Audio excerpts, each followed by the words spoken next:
यह railway station पहली नज़र में इतना डरावना नहीं लगता, लेकिन यकीन मानो, यह सबसे खौफनाक जगह है जो मैंने कभी देखी है। अचानक ट्रेन के टनल से एक अजीब सी आवाज़ गूंजती है। धीरे धीरे वो आवाज़ तेज होती जाती है और आसपास की चीज़ों को भी असर करने लगती है। भीड़ में खड़ा सेबेस्टियन महसूस करता है कि कुछ ठीक नहीं है। वह वहां से निकलने का सोचता है, लेकिन थोड़ी सी देर की झिझक सब कुछ बदल देती है। टनल के पास खड़े लोग उस डरावनी आवाज़ के असर में आने लगते हैं।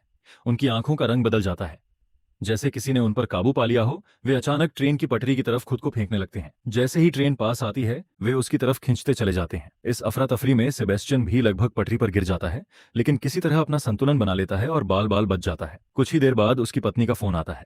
वह घबराकर उसे तुरंत घर आने और उनकी बेटी एना को स्कूल से लेने को कहती है। हालात और बिगड़ते जाते हैं। सेबेस्टियन अपनी आंखों के सामने अपने साथ काम करने वालों को खुदकुशी करते हुए देखता है। डर के मारे वह ऑफिस से भाग जाता है। बाहर एक आदमी ऊपर से गिरकर उसकी कार पर आ गिरता है और कार पूरी तरह तबाह हो जाती है। पूरा शहर अराजकता में डूब चुका होता है। लोग भाग रहे होते हैं, गाड़ियां बेकाबू होकर दौड़ रही होती हैं, हर तरफ हादसे हो रहे होते हैं। किसी तरह सेबेस्टियन वहां से निकलता है और एना के स्कूल की तरफ दौड़ता है। स्कूल पहुंचकर वह देखता है कि स्टाफ मर चुका है और बिल्डिंग बुरी तरह तबाह हो चुकी है। क्लासरूम में आग लगी है और बच्चे डर से जमे हुए हैं। वह एना को पकड़कर उसे बचाते हुए बाहर निकलने लगता है। रास्ते में एक चर्च आता है जहां एक पादरी उसे रोकता है।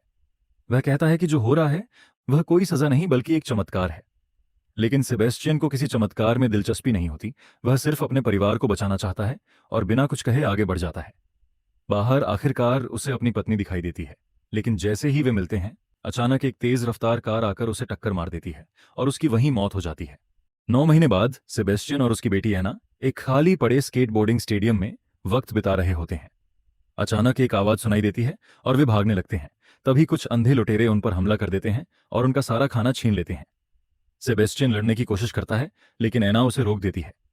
बाद में वह समझता है कि वे लोग बस भूखे और मजबूर थे। रेडियो पर चेतावनी आती है कि बाहर कुछ अजीब एलियन हैं और किसी को भी उन्हें सीधे नहीं देखना चाहिए, क्योंकि वे इंसानों के दिमाग पर काबू करके उन्हें खुद को नुकसान पहुंचाने पर मजबूर कर देते हैं। सेबेस्टियन और एना अपनी आंखों को ढककर बाहर निकलते हैं।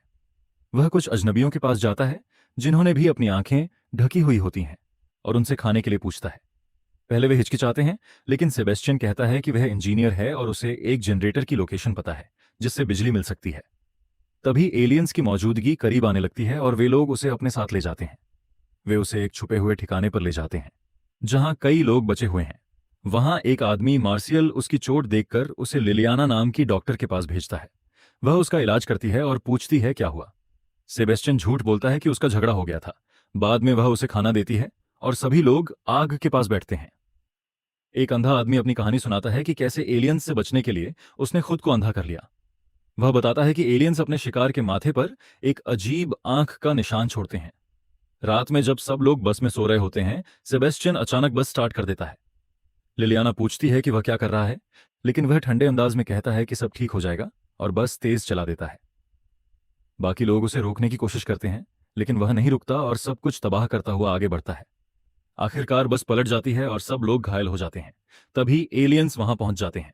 मार्शियल गलती से उन्हें देख लेता है और तुरंत खुद को मार लेता है। लिलियाना आंखें बंद रखती है, लेकिन सेबेस्टियन जबरदस्ती उसकी आंखें खुलवा देता है और वह भी मर जाती है। एक और आदमी एलियंस को देखकर जलती हुई सिगरेट पेट्रोल पर फेंक देता है, जिससे जोरदार धमाका होता है और सब कुछ आग में जल उठता है। सेबेस्टियन देखता है कि लोगों की रूहें उनके शरीर से निकलकर रोशनी की तरह ऊपर जा रही हैं। तभी सच सामने आता है कि एना असल में उसकी कल्पना है। वह उसे मसीहा कहती है और कहती है कि उसने सही किया, अब सबकी रूहें बेहतर जगह पर जाएंगी। सेबेस्टियन एक अंधेरे गलियारे से गुजरता है जहां लोग दीवार पर सूली पर टंगे होते हैं। एक आदमी आखिरी सांस में बताता है कि ये एलियंस किसी दूसरी दुनिया के दरिंदे हैं जो सबको मार देंगे, लेकिन सेबेस्टियन मानने को तैयार नहीं होता। वह उन्हें फरिश्ते समझता है। कुछ देर बाद वह अपने अगले शिकार की तलाश में निकल पड़ता है। उसे एक औरत मिलती है जिसकी आंखें ढकी होती हैं। वह खुद को क्लेयर बताती है। सेबेस्टियन फिर वही झूठ बोलता है कि वह भूखा है और उसे जनरेटर की लोकेशन पता है। तभी उसके साथ 2 लोग, राफा और ऑक्टावियो, आते हैं। वे उस पर शक करते हैं, लेकिन क्लेयर उसे साथ ले जाने का फैसला करती है। एलियंस की आहट पास आती है, इसलिए वे उसे अपने साथ ले जाते हैं और एक सुरक्षित बंकर में पहुंचते हैं। अंदर उसकी मुलाकात बाकी लोगों से होती है, जिनमें सोफिया नाम की एक लड़की और एक बुजुर्ग कपल भी होता है। क्लेयर सोफिया को चॉकलेट देती है, जिससे वो खुश हो जाती है। राफा और ऑक्टावियो सेबेस्टियन से जनरेटर के बारे में पूछते हैं। उसके दिमाग में एना उसे सच छुपाने के लिए कहती है। वह मान लेता है कि उसने झूठ बोला था। गुस्से में वे उसे बाहर निकालने वाले होते हैं, लेकिन सोफिया जर्मन में कुछ कहती है। कोई उसे समझ नहीं पाता, लेकिन सेबेस्टियन झूठा अनुवाद करके कहता है कि उसने उसे निकालने से मना किया है। सब हैरान हो जाते हैं और उसे रुकने देते हैं। अब सेबेस्टियन को सोफिया की कहानी समझने की जिम्मेदारी दी जाती है। वह बताती है कि कैसे वह अपनी मां के साथ थी जब अचानक अफरा तफरी मच गई। लोग डर के मारे भागने लगे और कई लोग नदी में कूदकर जान देने लगे। किसी तरह वह और उसकी मां बच गए और एक वैन में छुप गए। वहां उन्होंने रेडियो पर सुना कि पहाड़ों में एक सुरक्षित जगह है। जब उससे उस जगह के बारे में पूछा जाता है तो उसे सही पता नहीं होता। वह एक चौक उठाती है और जमीन पर उसका नक्शा बनाना शुरू कर देती है। दीवार पर वह एक पहाड़ के ऊपर बने किले का चित्र बनाती है। क्लेयर अंदाजा लगाती है कि शायद यह कोई किला है। सोफिया अपनी कहानी जारी रखते हुए बताती है कि उसने और उसकी मां ने अपनी आंखों पर पट्टी बांधी और वैन से बाहर निकल गए, लेकिन भागते समय वह गिर गई और अपनी मां से बिछड़ गई। उसके बाद उसने अपनी मां को कभी नहीं देखा। यह कहते कहते सोफिया रोने लगती है। क्लेयर उसे प्यार से संभालती है और बाकी लोगों को बताती है कि उसे सोफिया वहीं मिली थी और उसने उसे अपने साथ रख लिया। अब सभी लोग इस बात पर बहस करने लगते हैं कि क्या उन्हें उस किले की तरफ जाना चाहिए। सेबेस्टियन कहता है कि कोशिश करना चाहिए, शायद वहां और लोग बचे हों और सोफिया की मां भी मिल जाए। वह यह भी कहता है कि बंकर में ज्यादा दिन तक जिंदा रहना मुश्किल है, लेकिन रॉबर्टो इसका विरोध करता है और कहता है कि यह मौत की तरफ जाने जैसा होगा। फिर भी जब वोट होता है तो ज्यादातर लोग जाने के पक्ष में होते हैं। आखिरकार रॉबर्टो भी मान जाता है। उस रात सेबेस्टियन फिर से एना की परछाई देखता है, जो उसे अपने शब्दों से प्रभावित करने लगती है। उसके असर में आकर वह चुपके से कुत्तों की रस्सियों को थोड़ा काट देता है, ताकि अगली सुबह जब एलियंस आएं तो वे छूटकर अफरा तफरी मचा दें। सुबह होते ही सब कुछ वैसा ही होता है जैसा उसने सोचा था। एलियंस आते हैं, कुत्ते छूट जाते हैं और हर तरफ हड़कंप मच जाता है। जैसे ही एलियंस सामने आते हैं, सभी लोग अपने सबसे डरावने पलों को फिर से जीने लगते हैं। क्लेयर अपने भाई की मौत की यादों में खो जाती है। सोफिया अपनी मां की आवाजें सुनती है, जो उसे पट्टी हटाने के लिए कहती है। जैसे ही वह पट्टी हटाने लगती है, ऑक्टावियो समय रहते उसे रोक लेता है। दूसरी तरफ राफा अपने कुत्तों को ढूंढ रहा होता है। जब उसे वे नहीं मिलते तो वह घबरा जाता है, अपनी आंखों की पट्टी हटा देता है और एलियंस को देख लेता है। उसी पल वह पागलपन में अपनी सिर कार के शीशे पर मारकर खुद को मार लेता है। क्लेयर अभी भी अपने भाई की यादों में फंसी होती है। ऑक्टावियो उसे संभालने की कोशिश करता है और सभी को सुरक्षित जगह ले जाने की सोचता है। इस बीच रॉबर्टो राफा को ढूंढते हुए एक कुत्ते के काटने का शिकार हो जाता है, जो अब एलियंस के नियंत्रण में है। उसके हाथ से खून बहने लगता है। ऑक्टावियो सबको बुलाता है और सुरक्षित जगह की तरफ चलने को कहता है। वह राफा को भी पुकारता है, लेकिन क्लेयर उसे बताती है कि राफा मर चुका है। यह सुनकर ऑक्टावियो टूट जाता है। अंदर इसाबेल रॉबर्टो के घाव का इलाज करती है। पट्टी बांधते समय रॉबर्टो कहता है कि उसने सुना है कि इसाबेल ने उसे धोखा दिया था। इसाबेल उसे समझाती है कि यह सच नहीं है, बल्कि एलियंस उसके दिमाग में झूठी यादें डाल रहे हैं।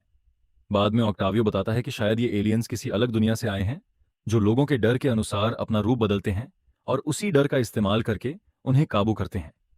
क्लेयर अपने भाई के बारे में बताती है कि वह डिप्रेशन में था और वह उसे बचा नहीं पाई। वह सेबेस्टियन से पूछती है कि उसने क्या सुना था, लेकिन वह बात टाल देता है और सोफिया के बारे में पूछता है। वह सोफिया के पास जाता है, जो अकेले बैठकर रो रही होती है। वह उसे एक लॉकेट देता है, जो उसने कभी एना को उसके जन्मदिन पर दिया था। फिर एक याद दिखाई जाती है, जब एना के जन्मदिन पर सेबेस्टियन उसे वादा करता है कि वे जल्दी जश्न मनाएंगे। वापस वर्तमान में एना की आवाज उसके दिमाग में गूंजती है और पूछती है कि उसने वह लॉकेट सोफिया को क्यों दिया। तभी क्लेयर वहां आती है और उससे पूछती है कि एना असल में कौन है। वह बताती है कि वह एक मनोचिकित्सक है और उसकी मदद करना चाहती है। वह समझाती है कि एलियंस उसके दिमाग से खेल रहे हैं और उसे इसका सामना करना होगा। लेकिन एना की परछाई उसे फिर बहकाने लगती है। सेबेस्टियन उलझ जाता है और सच मानने ही वाला होता है कि तभी रॉबर्टो की चीख सुनाई देती है। उसका जख्म फैल चुका होता है। क्लेयर कहती है कि उन्हें दवा चाहिए।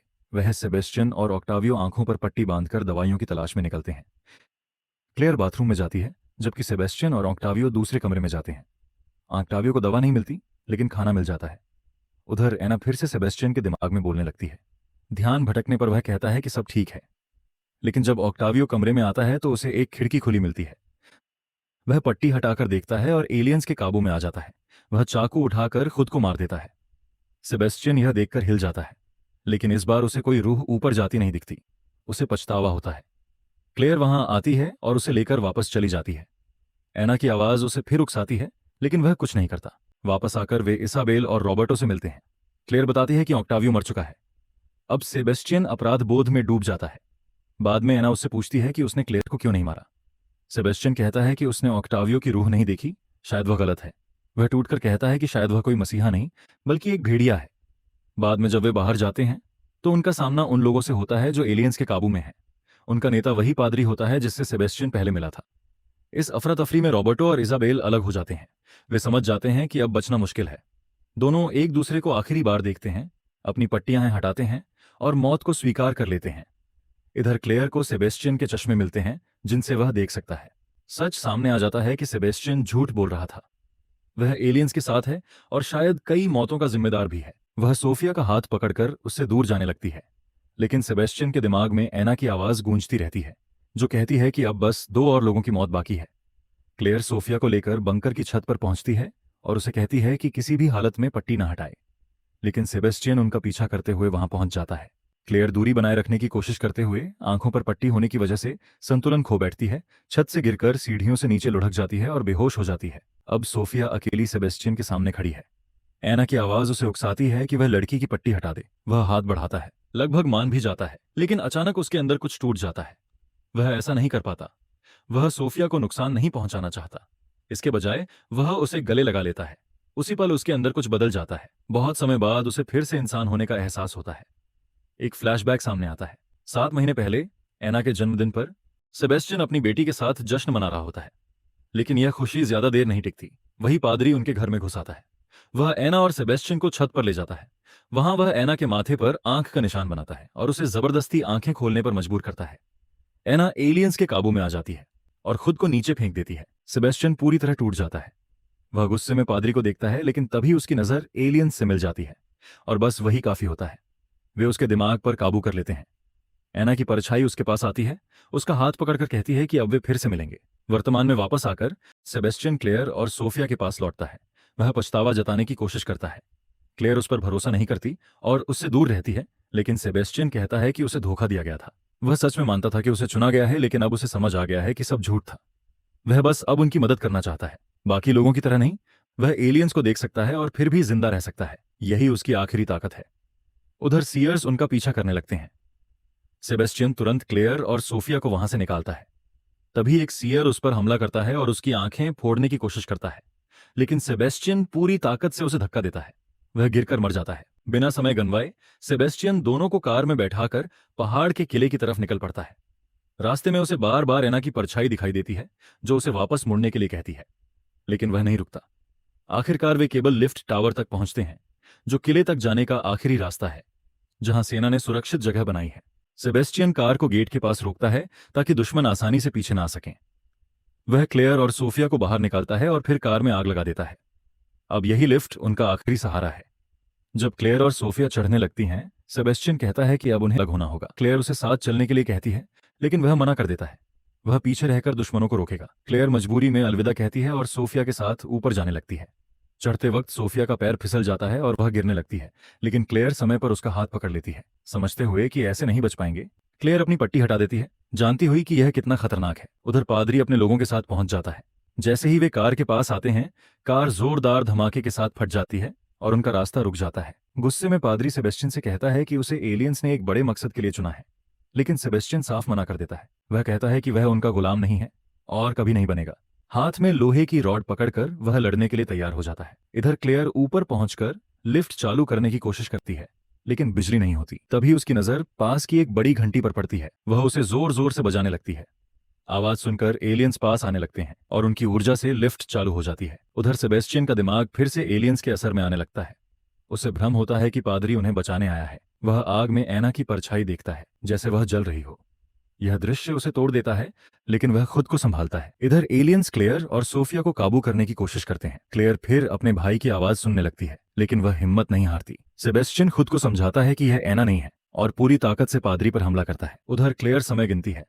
उसे पता चलता है कि लिफ्ट का दरवाजा हर 4 सेकंड में खुलता और बंद होता है। सही समय पर वह छलांग लगाती है और सोफिया के साथ लिफ्ट में चढ़ जाती है। दोनों बच जाती हैं। क्लेयर दिल ही दिल में सेबेस्टियन का शुक्रिया अदा करती है। उधर सेबेस्टियन बुरी तरह घायल हो चुका होता है, खून बह रहा होता है, लेकिन वह हार नहीं मानता। वह कहता है कि भले ही वह न बचे, लेकिन क्लेयर और सोफिया जरूर बचेंगी। आखिर में वह अपनी बेटी के लिए खुद को कुर्बान कर देता है। मरते वक्त एना उसके सामने आती है, उसे गले लगाती है और वह आखिरी सांस ले लेता है। क्लेयर और सोफिया आखिरकार किले में पहुंच जाती हैं, जहां सैनिक उन्हें अंदर ले जाते हैं। वहां कई लोग पहले से बचे हुए होते हैं। सोफिया की मां उसे देखकर दौड़कर गले लगा लेती है।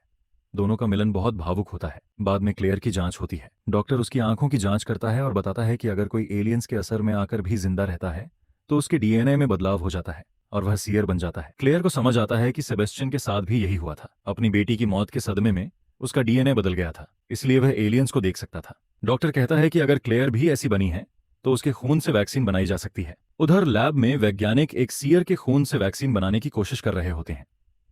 वे चूहों पर टेस्ट करते हैं लेकिन हर बार नाकाम हो जाते हैं। सीयर बार बार चिल्लाता रहता है। वह एलियंस को देखना चाहता है और इसी के साथ कहानी खत्म हो जाती है।